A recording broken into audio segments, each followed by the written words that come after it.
तर नमस्कार मंडळी, मी ऋतिकेश जडाल आपले स्वागत करतो माझ्या पहिल्या ब्लॉगमध्ये। तर आज आपण चाललो आहोत मुंब्रामध्ये असलेल्या मुंब्रा देवीच्या दर्शनासाठी। मुंब्रा स्टेशनपासून 15 ते 20 मिनिटं अंतरावर असलेले डोंगरावर हे मंदिर सुंदर व अप्रतिम आहे।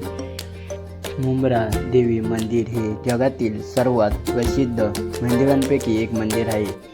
मंदिरावर पोहोचण्यासाठी आपल्याला प्रवेशद्वारापासून 700 पायऱ्यांवर चढायचे आहे। चला तर मग चढूया आपण।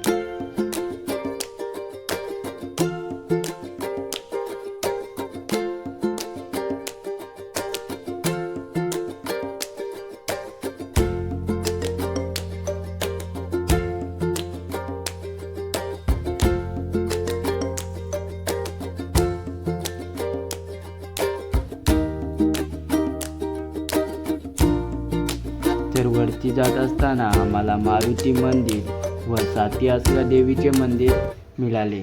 तेथे आम्ही दर्शन केले व वरती निघालो।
तर फायनली आम्ही मुंब्रा देवी मंदिरामध्ये पोहोचलो। असे म्हटले जाते की महाराष्ट्रातील हे पहिले मंदिर आहे जिथे नवदुर्गेचे दर्शन एकाच मंदिरात मिळते।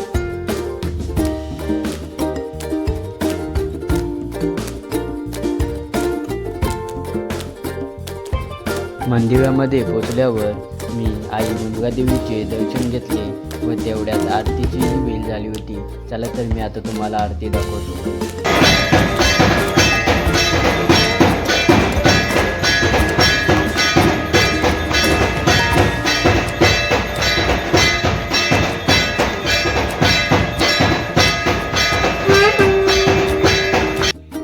आरती झाली व भाविकांनी आई मुंब्रा देवीचे दर्शन घेतले। मंदिरामधून मुंबईचा लुक पण भारी होता। नदी, डोंगर, लोकल ट्रेन सर्व दिसत होती। फायनली आई मुंब्रा देवीचे दर्शन झाले। मुंब्रा देवीचे दर्शन झाल्यावर परत जाताना दिसणारा हा लुक एकच नंबर होता।